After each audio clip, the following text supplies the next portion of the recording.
Il faut dire qu'au Burkina Faso, nous sommes dans une armée qui est, je dirais, en mise en œuvre. Alors, elle n'est pas complètement aguerrie, mais nous sommes déjà assez satisfaits des résultats qu'ils opèrent sur le terrain au regard, je dirais, de la nécessité d'aller vite à l'action. Parce qu'on ne peut pas attendre de former déjà avant qu'il y ait à l'action. Mais il y avait le RSP, vous ne regrettez pas l'absence de cette... Vous savez, le RSP, on en parle beaucoup, mais comme je dis, l'expérience nous montre que c'est un tigre à papier. Ah bon? Puisque la preuve, c'est que, comme je dirais, lorsque les RSP étaient en posture et que les forces loyalistes ont attaqué la position du RSP, et il n'y avait plus de RSP, tout le monde a disparu. C'est pour dire, ne comparons pas, comme je dis, ce que j'appelle une armée de parade qui bande ses muscles dans des situations où celui qui est en face n'a pas d'armes, et une armée de combat qui est habituée à se frotter, je dirais, à des bagarres et à des combats sur le terrain. Donc, c'est pour dire simplement, le RSP, c'était pour la défense, je dirais, du pouvoir de Blaise Compaoré et non pour la défense du territoire burkinabé. Parce qu'on ne dépend pas d'un territoire avec 1200 personnes. Je pense que ça me semble évident. Vous parlez vous-même de votre prédécesseur, Blaise Compaoré. Il y a des rumeurs que l'ex-président burkinabé aurait eu des liens avec des terroristes et que c'est justement à cause de sa chute maintenant que le Burkina Faso souffre du terrorisme. Qu'il y ait eu des liens, je pense que ce n'est pas des rumeurs, c'est un fait établi maintenant. Est-ce la raison pour laquelle... Mais non, mais le Burkina Faso a bénéficié de la paix sociale pendant des années parce que, quelque part, nous avions un deal qui était là. Ça me semble évident. Maintenant, concernant la suite, je dirais que, comme on a dit, c'est du fait qu'il y a eu justement ce genre de situation qu'on est en droit de se demander pourquoi aujourd'hui le Burkina Faso est-il plus sensible. D'autant plus que je dois rappeler qu'après le départ de Blaise Compaoré les élections, à peine nous avons mis le 12 janvier le gouvernement en place que le 15 nous avions le premier attentat au Burkina Faso avec plus de 30 morts. Alors qu'il n'y avait rien qui présageait de cela.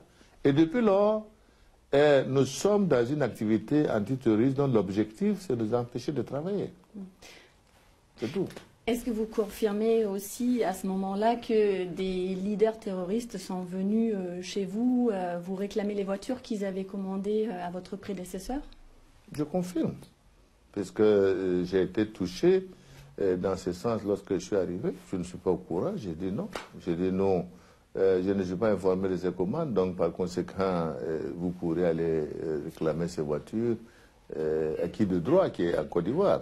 Il vous dira où il les a mis, mais moi je n'étais pas dans ces deals-là. Et comment ils ont réagi? Je ne sais pas. Notre conversation s'est arrêtée là.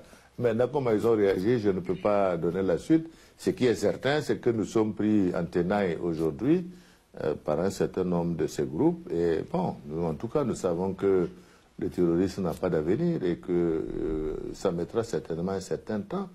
Mais nous nous battrons en tout cas pour rétablir la paix et la sécurité dans notre pays. C'est une priorité pour nous. Puisque vous dites qu'avec Blaise Compaoré, il y avait un deal qui permettait au pays d'être à l'abri des attaques terroristes, pourquoi ne pas solliciter ses conseils aujourd'hui si vous voulez que votre pays soit en paix? Si les conseils, c'est de nous amener à faire des deals avec le terrorisme pour des trafics, je pense que c'est un mauvais conseiller pour nous. Peut-être qu'il a de l'expérience, on l'a vu assurer des médiations. Oui, mais c'est justement au travers de ces médiations que les deals ont été tissés.